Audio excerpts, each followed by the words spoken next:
들을수록 더 좋아지는 클래식 명곡을 소개합니다. 김윤경의 경이로운 클래식. 아름답고 경이로운 클래식 명곡을 맛있게 듣고 또 멋있게 즐기는 시간입니다. 피아니스트 김윤경 선생님과 함께합니다. 안녕하십니까? 네, 안녕하세요. 네. 오늘 김윤경의 경이로운 클래식에서 소개해 주실 곡은 어떤 곡입니까? 세상에서 무슨 곡이 가장 어려울까 이런 질문을 던질 때 5손가락 안에 들 수 있다고 하는데 개인적으로는 많은 피아노를 공부하는 학생들에게 첫 손에 꼽히지 않을까 생각이 듭니다. 너무 어렵고 힘들어서 전곡을 연주하는 경우도 없고 빨리 치는 걸로 유명한 왕벌의 비행을 연주할 때는 이 빠른 부분에서 5초에 76번 정도 타건을 하는 등 좀 피아노 한 대로 오케스트라적인 효과를 나게 하는 그 음악 먼저 들어보시죠. 네, 음악 주세요.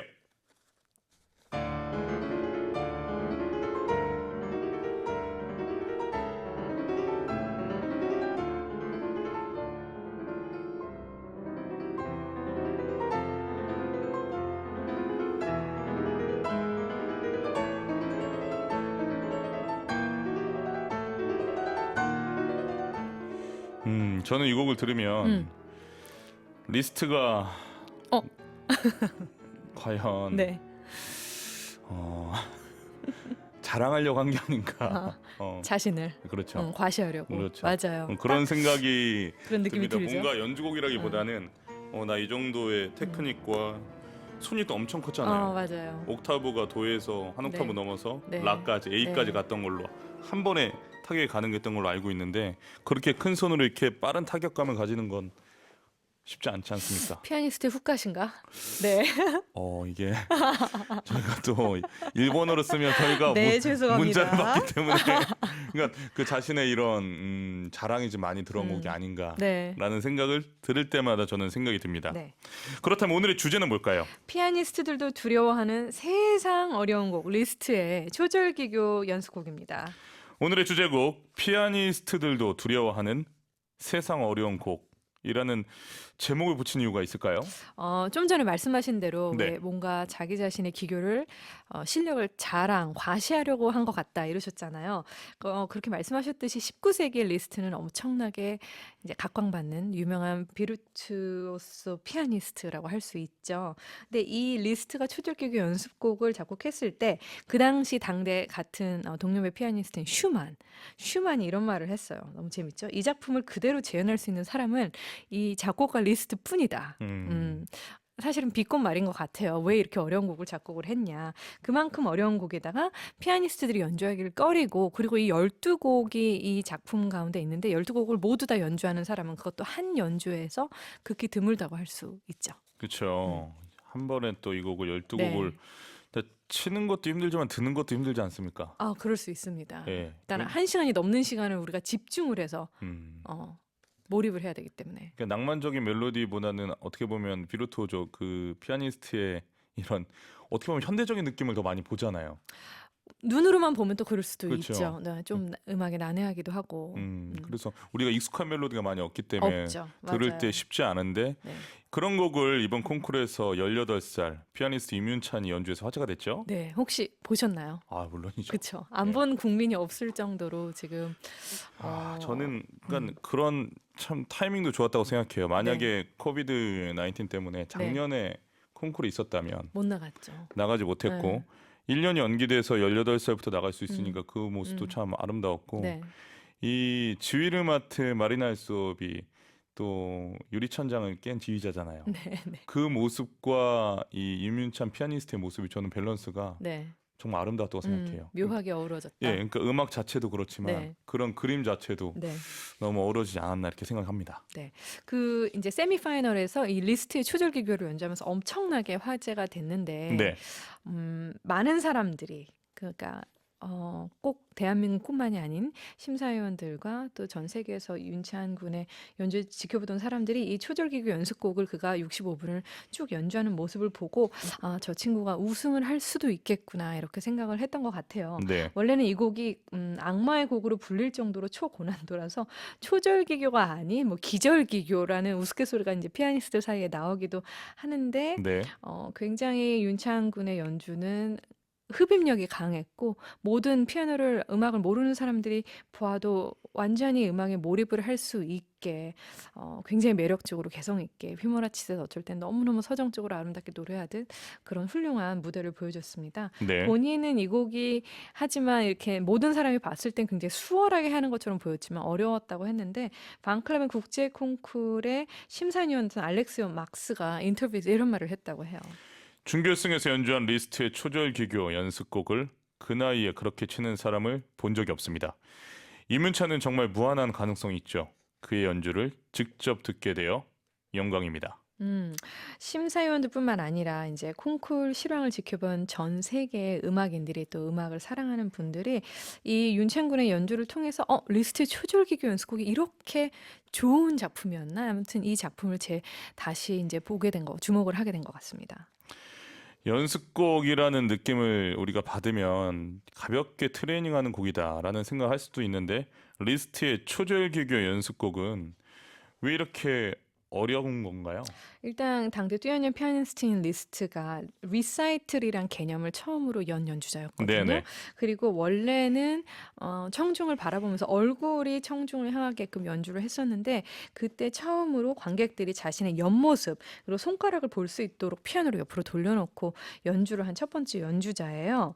근데 뭔가는 좀 다른 피아니스트랑 달랐죠. 왜냐하면 굉장히 현란한 기교와 테크닉으로 관객을 사로잡았고 열광의 동원으로 몰아넣기 때문에 뭐 이런 리스트의 피아노 독주에 즉 리사이틀에 3,000명이 넘는 청중들이 몰렸고 이런 리사이틀을 그 생일 동안 1,000번 넘게 했다고 합니다. 그리고 이 시인 하이네는 리스트를 향한 팬들의 열광을 일컬어서 리스토매니아, 리스트에게 매닉된 사람, 중독된 사람 이렇게 부르기도 했답니다. 지금 말씀하신 데이터를 그냥 단순 계산만 해도 음, 리사이틀에 그때 당시에 300만 명이 관람을 네, 했네요. 네, TV도 없고 인터넷도 없고 음, 그런 시대에 리사이틀에 300만 명을 대상으로 공연을 했다. 음. 대단합니다. 리스토마니아들을 더욱 열광하게 할 더욱 어려운 곡이 한마디로 필요했다고 생각이 드는데 이 곡 작곡은 언제 했습니까? 초절기교 연습곡의 초고는 사실 굉장히 리스트가 어렸을 때 15살 때 쓰여졌는데 네. 그 후에 작품을 좀 수정을 하게 됩니다. 그리고 두 번째 버전이 1837년에 개정이 되는데 이 곡의 제목은 12개의 대연습곡이었어요. 그런데 음, 문제는 이 곡이 너무 어려운 거예요. 아까 슈만이 얘기했던 대로 이 두 번째 개정을 가지고 슈만이 이 곡을 칠 수 있는 사람은 리스트 자신밖에 안 될걸? 라고 말한 거예요. 그러면서 리스트가 나뿐만 아니고 좀 다른 피아니스트들도 연주할 수 있게 곡을 좀 수정을 하자 해서 아, 세 번째 버전이 1852년에 브라이트코프 und 하르텔 출판사에서 이제 출판이 되었는데 이 곡이 현재 이제 저희들이 연주한 버전이고요. 이 초절기교 연습곡 세 번째 버전이 첫 번째 버전과 마찬가지로 그의 스승이었던 체르니에게 헌정이 되었답니다. 초절개교 연습곡이라는 제목이 리스트 의도에서 살짝 벗어난 감이 있습니까? 원래는 출판 당시 원제가 에튜드 데 엑스큐션 트랜센단테라고 초월적인 연주를 위한 연습곡, 또 영어로 얘기를 하자면 트랜센덴탈 에튜드라고 하는데 이거는 트랜센덴탈의 뜻은 무언가를 뛰어넘다, 초월적이다, 음, 아주 뛰어나다, 탁월하다 이런 의미잖아요. 근데 여기에 이제 기교가 들어간 건 단어가 들어갔는데 일본에서 출판되면서 초절 기교라고 의역을 했고 우리나라에서도 이제 초절 기교 연습곡으로 흔히 불리고 있죠. 우리나라에 들어와 있는 이런 클래식에 관련된 용어나 이런 부분들이 유럽이나 미국에서 들어온 게 아니라 다이렉트로 다 네, 일본에서 거쳐 들어와서 좀 맞아요. 문제가 있네요. 초절 네, 기교란 말이 결과적으로는 틀린 얘기네요. 그렇죠. 음, 초월적인 연습곡이 사실은 좀 더 정확하다고 할 수 있죠. 알겠습니다. 피아니스트 입장에서 이 작품이 다른 작품에 비해서 어려운 이유는 뭘까요? 이제 한 가지 기교만 우리가 마스터를 하려면 곡에서 그걸 또 테크닉뿐만 아닌 음악으로 녹여내려면 훨씬 어려운데 그것뿐만이 아니고 여러 가지 테크닉을 완전히 소화해야 되고 좀 전에 얘기한 것처럼 그냥 테크닉만 보여주는 게 아니고 굉장히 깊은 음악 또 시적인 요소들이 또 그런 깊은 예술성을 요구하는 작품이기에 그거를 소화해서 또 짧은 순간이 아닌 12개 즉 1시간이 넘는 시간을 몰입해서 다양한 아트와 다양한 테크닉을 한 번에 보여준다는 게 굉장히 힘든 일이죠.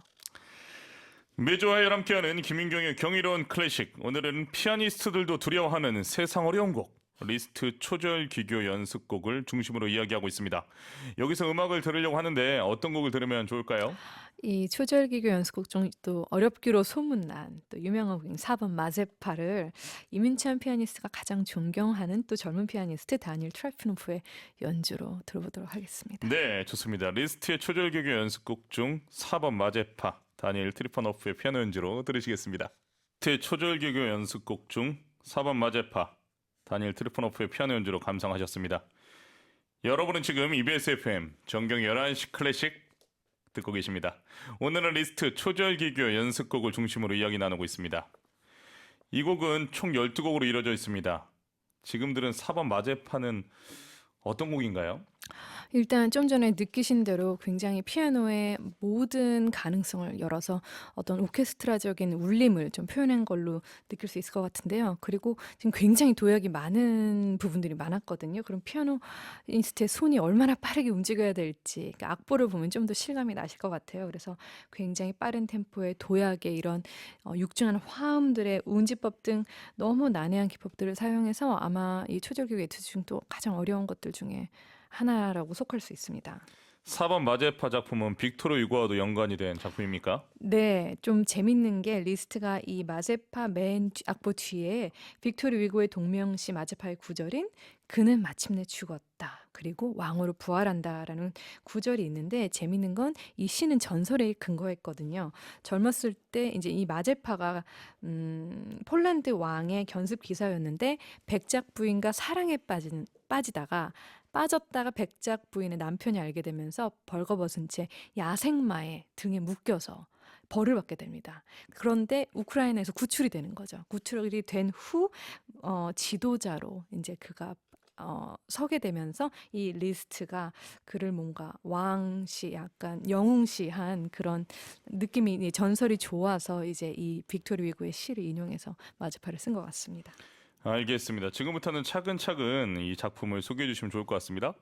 네, 첫 번째 곡이 전주곡인데 사실 네. 1분 미만이에요. 그래서 약간 2번을 들어가기 전 그냥 무대를 여는 시작이라고 생각하시면 되고요. 그다음에 3번은 이렇게 마제파를 들으시면 여러분들이 리스트 초절기교는 다 이렇게 조금 시끄럽고 방대하고 어렵기만 한가 싶은데 굉장히 풍경이라는 이야기로 서정적으로 아름답게 흘러갑니다.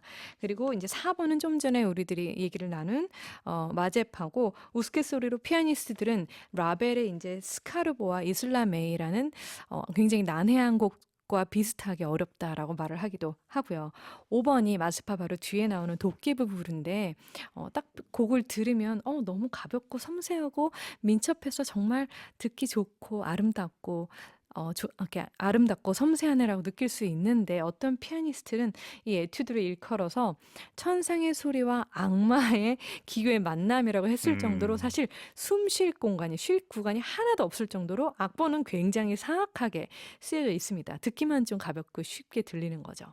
그리고 8번이 굉장히 우리나라에서는 많이 치는 이제 실기곡 연습곡으로도 유명한 산향인데 굉장히 빠른 속도에서 화음을 주면서 도약을 마제파와 같이 많이 해야 되기 때문에 엄청 난이도가 있고요. 10번이 이제 열정으로 많은 종합적 기교들이 포함된 곡이라고 할 수 있습니다. 이 한 피아니스트, 유명한 베르조프스키 피아니스트가 이 곡을 연주하다 피아노 줄을 끊었다라는 일화도 있듯이 양손이 교차되면서 아르페지오, 옥타브 그냥 모든 어려운 기술들을 리스트가 여기다 다 부어버렸어요. 그렇게 생각하시면 되고요. 마지막 12번이 이제 눈보라 혹은 눈쓰기라고 저희들이 표현을 하기도 하는데 이 곡은 리스트의 초절기교 에투드 중 가장 깊은 예술성을 보여주는데 예술성을 보여준다고 그냥 느리고 아름답게 감상만 할 수 있는 곡이 아니고 처음부터 끝까지 트릴, 화음 트릴, 반음계, 도약 많죠. 아르페지오 등이 나오면서 굉장히 난해한 기교 위에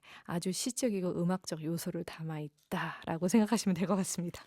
오늘 소개해 주신 리스트의 초절기교 연습곡은 리스트의 천재성을 느낄 수 있는 작품이라는 생각이 내내 들었습니다. 벌써 응용생과 인사를 나눈 시간이네요. 조심히 가시고 네, 한 주 동안 건강하십시오. 다음 주에 뵙겠습니다. 네, 감사합니다. 고맙습니다. 네.